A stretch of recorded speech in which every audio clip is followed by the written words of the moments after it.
Yes, 100 watts per minute. Ready, start.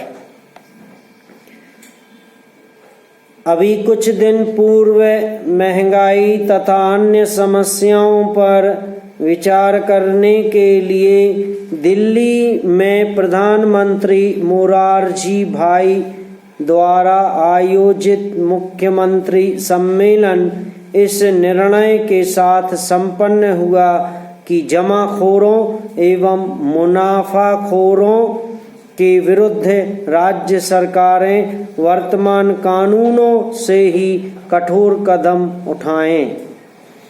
जमाखोरों एवं मुनाफाखोरों के विरुद्ध कड़ी कार्यवाही करने की अपील स्वयं प्रधानमंत्री ने की है और यह भी स्पष्ट कहा है कि यह कार्यवाही इतनी कड़ी हो कि व्यापारी फिर मुनाफाखोरी या जमाखोरी करने की हिम्मत न कर सकें। साथ ही महंगाई की मूलभूत समस्या की ओर भी प्रधानमंत्री ने मुख्यमंत्रियों का ध्यान आकर्षित किया है और उन्होंने इस बात पर विशेष बल दिया है कि जनोपयोगी चीजों के उत्पादन को तेजी से बढ़ाया जावे। पैरा इसी सम्मेलन में नागरिक आपूर्ति मंत्री श्री मोहन धारिया ने कहा है कि नवीन सार्वजनिक प्रणाली का प्रारूप शीघ्र ही राज्य सरकारों को भेजा जाएगा।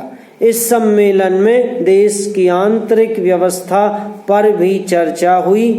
इस संबंध में केंद्रीय गृह मंत्री श्री चरण सिंह ने यह बात विशेष रूप से कही है कि विगत महीनों में हरिजनों पर अत्याचार की घटनाओं में वृद्धि नहीं हुई है। दूसरी बात प्रधानमंत्री ने महत्वपूर्ण रूप से बताई कि राज्यों के अधिकारियों को केंद्रीय सरकार किसी प्रकार कम नहीं करना चाहती।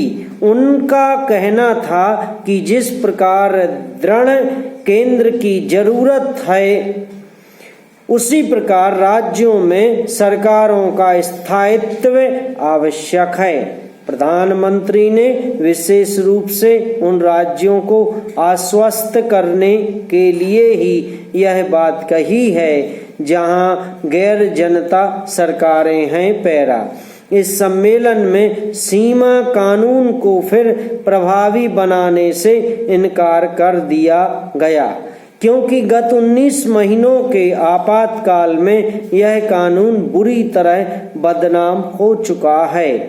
जनता पार्टी के वायदे के अनुसार एक नागरिक अधिकार आयोग भी गठित करने का प्रस्ताव इस सम्मेलन में केंद्र की तरफ से आया है। यह आयोग स्वागत योग्य है क्योंकि अभी भी हमारी सामाजिक व्यवस्था में वर्ग एवं वर्ग भेद मौजूद है और वह देश की प्रगति में बाधक है। उसी के कारण हरिजनों पर अत्याचार, आदिवासियों से जमीन की छीन झपट आदि घटनाएं होती रहती हैं। इस आयोग से अस्पृश्यता विरोधी ऐसे उपाय अवश्य प्राप्त हो सकेंगे जिनके द्वारा देश व समाज का कलंक मिट सकेगा। आपूर्ति मंत्री श्री मोहन धारिया की वितरण प्रणाली की भी जनता को उत्सुकता से प्रतीक्षा रहेगी क्योंकि अभी तक जो भी सार्वजनिक वितरण प्रणाली शुरू की है वह स्थिति के अनुकूल या पर्याप्त सिद्ध नहीं हो सकी है। पैरा मुख्यमंत्री सम्मेलन में एक महत्वपूर्ण बात आर्थिक अनुशासन की भी आई है। जब देश में ऐसी स्थिति हो कि आधे राज्यों में एक दल की सरकार हो और आधे में दूसरे दलों की, तो वहाँ आर्थिक अनुशासन और भी जरूरी हो जाता है। विकासशील व्यवस्था में वैसे घाटे के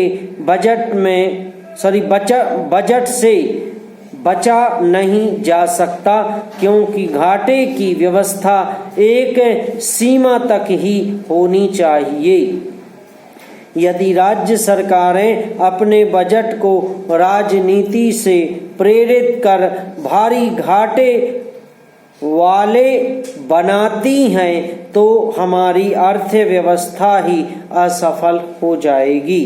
अतएव आर्थिक अनुशासन जरूरी है। समाप्त।